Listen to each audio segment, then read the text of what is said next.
Hello everyone, it's Joseph Brewer here for ESFIWorld.com, and I'm with a man who needs no introduction, Jeff iNcontroL Robinson of Team Evil Geniuses. Jeff, how you doing, man? I'm doing okay. Thank you for having me. I saw that you've been tweeting before the event. You've been a little anxious, nervous for the event coming up this weekend. How's your weekend been going, travels, everything like that?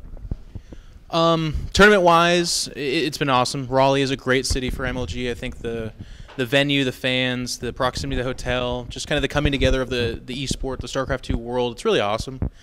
Competition-wise, I went into it feeling really well, which is kind of the same story that I talked about a lot, but especially at Anaheim. I am playing quite well, actually, for people that watch my stream. But tournament-wise, I took care of business with the people that I should have, which is, strangely enough, an improvement from the last tournament, which as sad it is to admit that.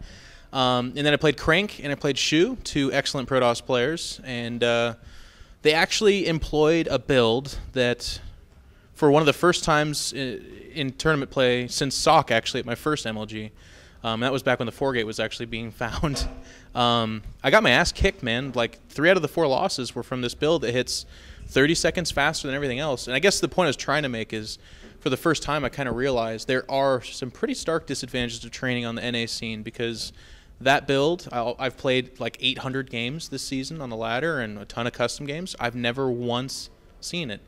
And Shu was telling me that he copied it from State, and State got it from the Korean server where Crank used it as well. So what was very, very, very true for me is coming away from this is that I need to pursue that kind of information, and to not have it is a severe disadvantage. Would you say PvP is your weakest matchup right now, or out of all of them, what you need to work on? Yeah. Is weakest?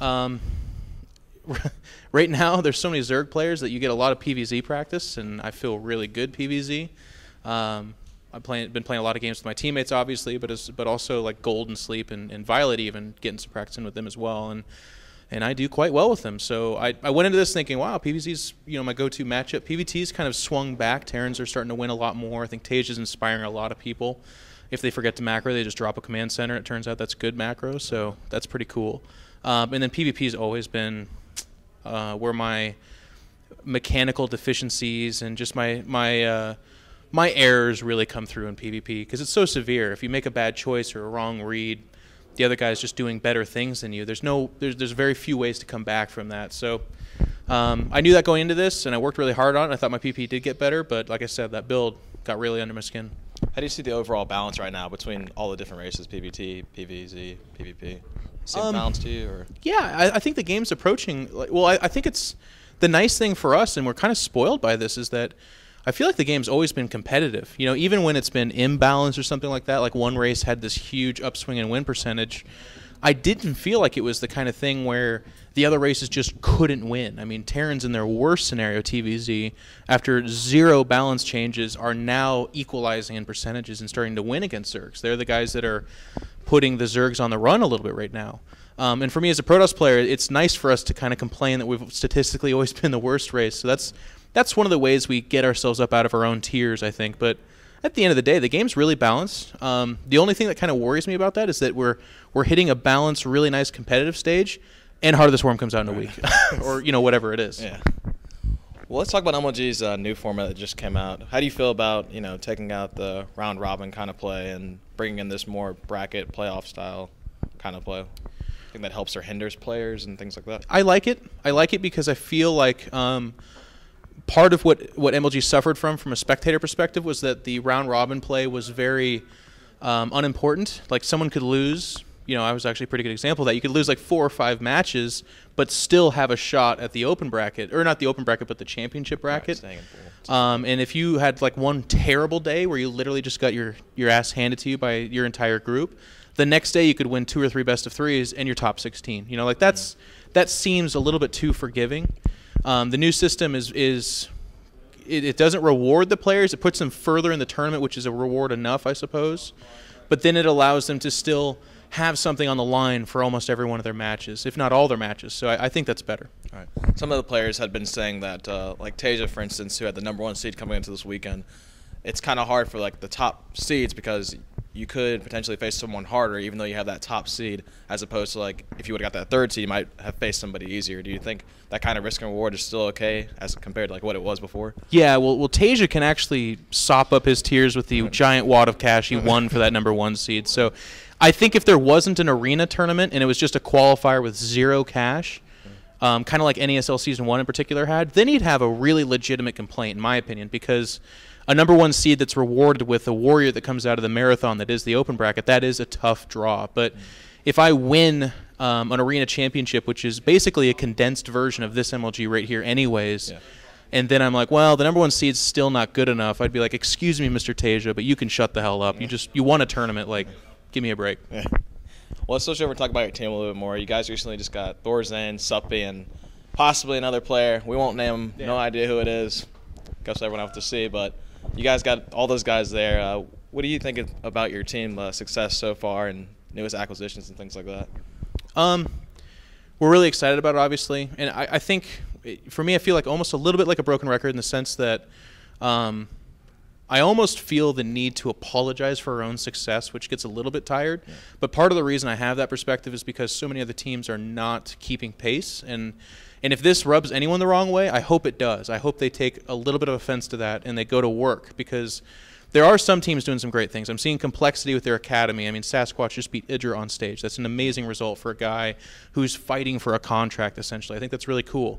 Quantic obviously is shakers and movers in the sense that they're exploring new things with their own pro gaming house, and they're stepping their game up as well. So I think my comment right now could be outdated in a month or two, but for right now, as far as EG getting exposure to their players, representing their sponsorships, and sending their players to those tournaments where they get that exposure, we are bar none. There's nobody else that comes even close. So I'm very proud of it. I'm really excited about it.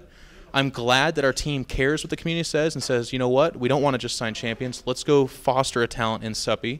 But at the same time, we recognize that we're trying to be the best team on the planet. And if you're going to be the best team on the planet, you need the best players. So whether or not we sign Stefano, the fact that people has that on their tongue is a good sign. That means that EG's doing correct things so that when the best player becomes a free agent, everyone says it must be EG. They're not saying complexity or SK. And in a competitive world, that's what we want. How important do you think it is to have a mix of those young and up-and-coming players with more experienced guys like you and Idra and everybody else on the team?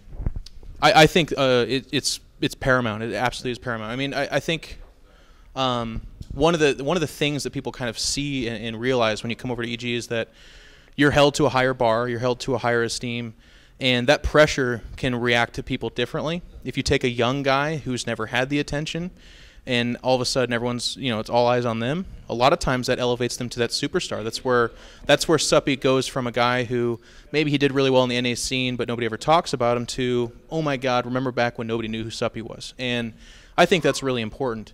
I think if you continuously have the tried and true guys and they come over to EG and that's just all we do, I think we start to fulfill that stereotype that people rightfully put on us, which is just that we have a lot of money, so we sign people that have success on other teams, and then we just claim it for ourselves. We don't want that. We want to have our homegrown guys do that. And a lot of times people look at our older roster too, like Machine, LZ Gamer, myself, and they say, you guys aren't producing results. And that's a fair enough criticism. Obviously, none of us are touting secret acclaim. So there's a whole bunch of storylines going on with EG, and at the end of the day, when you're kind of a media/competitive team, part of your job is to make sure that people are interested in you. So if we have different storylines going on by people that win tournaments, but also people that are trying to get to a place where they can be respectful, I think that's interesting. Do you feel like you take like a mentorship and obviously being team captain role in your team for the newer guys and for even the experienced guys, Machine, everybody like that, for being on camera and social and just all those new aspects it takes for newer guys like Suppy, Thorzane, who may not be, used to as much as what he's getting now on EG, whoever else joins the team, things like that. Do you feel like you take a mentorship role being on the team, like explaining that to them and such? Yeah, I do. I think one of the interesting things about competition and what's kind of I've always gravitated towards and why I've always found it interesting is that there's so many different assets and ways you can contribute. I mean, if I go back to football, I was one of the superstars, actually. I would be like an Idra or Thorzane. I was not a backseat kind of guy. So I not only led by example, but I also led by just natural leadership qualities. In StarCraft 2, I wish I was a Thorazane or Idra. I'm trying to, but I'm not. I'm not a threat to win a tournament right now. So what I can do to make my team better, make those around me better, is I can pull them aside and say, how you doing? And they respect me because I live with them, because they know me, because they know I've been around. And if I can do that, if that's my way to make my employer benefit from having me, then I'll be damned if I don't do that. So I honor and respect that, but it's also kind of a self-preservation, normal thing that allows me to be who I am. Because, again, actually, in Germany, I was asked, if you were just based on results alone, you probably wouldn't be on EG. You're damn right I wouldn't be on EG if it was results alone. So I need to do as much as I can to contribute. What are your thoughts on watching EG grow so much throughout the past few months and even last couple of years? And what advice would you give to other teams and organizations that are trying to do the same? Some people are saying that it's pretty hard for smaller organizations to basically build their way up from the ground up.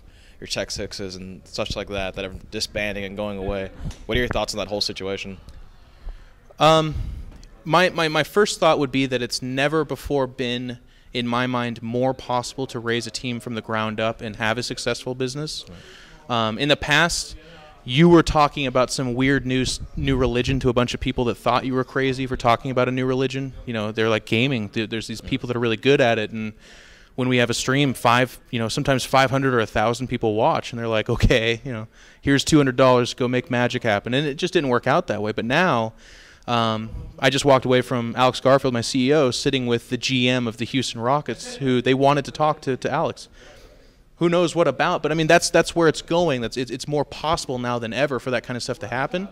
So my biggest advice for other organizations is keep your eyes on the stars and don't make the same mistakes. Like if we look at Evil Geniuses, it'd be really silly for me to say we haven't made mistakes, right?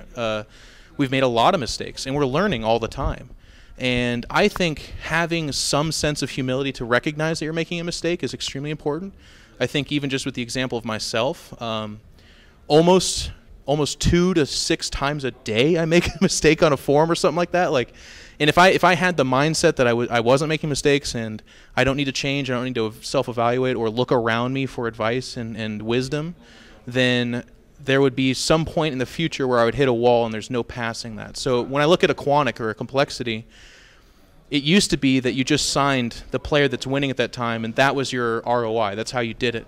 But now we're realizing that for very little, you could advertise that guy, get him interviews, train him, help him be more personable. And when people care about him, when he's on the downswing, when he's losing, because nobody wins every tournament, that's just not the way it works, then he stays relevant, people care, and their team continues to benefit and enjoy so they can grow. And I think that kind of stuff is really important. Let's get on a little bit of a lighter note. Heart of the Swarm coming out, hopefully a few weeks, the beta and everything like that. Anything cool you're looking to see from that? Anything you're looking forward to, expecting anything like that from it? Yeah. Obviously I'll be a Protoss player through and through. They would have to get rid of a lot of stuff and insert a giant rubber bunny as our main unit or something like that, and I'd probably not play it.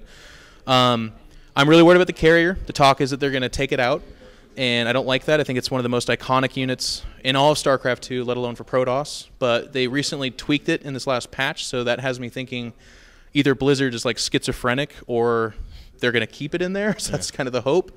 The Tempest, I'm just going to go down the line with Protoss, I guess, is the thing. The Tempest has me kind of worried because it moves really fast. It has an obscene range. It's literally twice the next closest thing. So I'm imagining weird late-game games that looks like a one-sided tennis match or something like that, where there's 5 Tempest across the map being spotted by a tower observer, hitting things with an extremely slow attack rate, and then the Zerg Terran tries to come react, and it just flutters away. And it's this terrible game of keep away. I really don't want that to happen. So I hope Blizzard is foreseeing that. If they're excited by the idea of 5 capital ships playing light as a feather and stinging like a bee or something like that, it's going to be terrible. As far as the other units in the game itself, I think it's going to be a shot in the arm for the community. We've definitely plateaued at a sustainable and happy number. There's no tournament that's just besides himself with having 80,000 people on the stream. They're not upset about it. But at the same time, it was really cool when we had 105, 110,000 people watching because StarCraft 2 is the new shiny thing. I think Heart of the Swarm can do that, so I'm really excited. So you're going to stick with Protoss, right? You're not going to do any race changes or anything like that? No. All right. Well, thanks, man, for the interview. But what other events can we catch you at after this?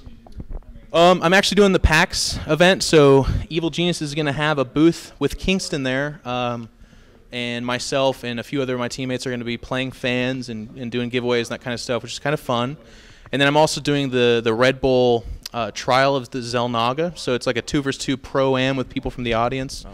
Obviously, it's not competitive at all, but it's really fun, and I hope I don't get fired for saying this, but I've been really enjoying the stuff Red Bull's been putting on. So when they announced that I know, this will be my last interview. Yeah, but when they said they were going to Seattle, I can't help but to tell you, like in my heart, I was like, man, if I can't be a part of that, I'm gonna be really sad because that's my hometown. That's where I'm from, and they included me, which was really nice, and I hope it's a lot of fun. After that, September's winding down a little bit. It's been like the last 8 weeks. I've been in Europe 4 or 5 times or something ridiculous like that. But with September, nothing's planned just yet. Might get contacted from a few, but I'm looking to continue to work on my mental game, continue to stream a lot. I know a lot of people enjoy streams. And in general, just make sure that I'm on the right path to being the best contributor that I can. Would you want to give any shout-outs? Yeah. I mean, thanks to ESFI. I mean, one of the things I've always said, I actually talked to you guys at NESL Finals, is that in order for esports, but when I say esports, selfishly I'm talking about StarCraft 2, in order for it to grow, it has to have good journalism, and you guys have stepped up to the plate and been awesome. You're at every one of these events. You do great interviews. Really appreciate it. And it's really cool seeing the call to arms being answered. So thank you. Thank you to my team, obviously. We're really happy to welcome Raid Call to our banner. And it would not be an iNcontroL interview without saying we have some really cool stuff coming out in the future. We have no, I'll get fired for saying that. Yeah, I'll get fired for saying that. But we're just, keep your eyes on us. We're going to be streaming a lot. And I actually, this is like the lamest ending ever. So announcement of announcements, but it's like so vague there's not even any fun guessing to go on because I'm so worried I'll get fired. So thank you very much. Thank you, man, for the interview.